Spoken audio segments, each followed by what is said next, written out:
വയനാട് നിന്ന് കർണാടകയിലേക്ക് പോകുന്ന വഴിയിൽ ഗുണ്ടൽപേട്ട് എന്ന് പറഞ്ഞ അതിമനോഹരമായൊരു സ്ഥലമുണ്ട് കേട്ടോ. ദൂരെ നിന്ന് നോക്കുമ്പോൾ നമുക്ക് ശരിക്കും പറഞ്ഞാൽ ഇവിടെ ഒരു ഓറഞ്ച് പരവതാനി വിരിച്ചൊരു ഫീലാട്ടോ. പ്രകൃതിയും പൂക്കളും ഒത്തുചേരുന്ന ആ ഒരു സുന്ദരമായ കാഴ്ച കാണാൻ ഇവിടെ ജനപ്രവാഹാട്ടോ.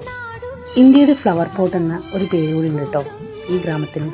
ജൂൺ മുതൽ സെപ്റ്റംബർ വരെ ഇവിടെ പൂക്കളുടെ സമൃദ്ധാട്ടോ. ഈ ഒരു സീസണിലാണ് ഏറ്റവും കൂടുതൽ സഞ്ചാരികൾ ഇവിടെ എത്തുന്നത്. ഇവിടെ എത്തിപ്പെടാൻ വേണ്ടി ബൈ ബസ് കൂടെ ഉണ്ട് കേട്ടോ.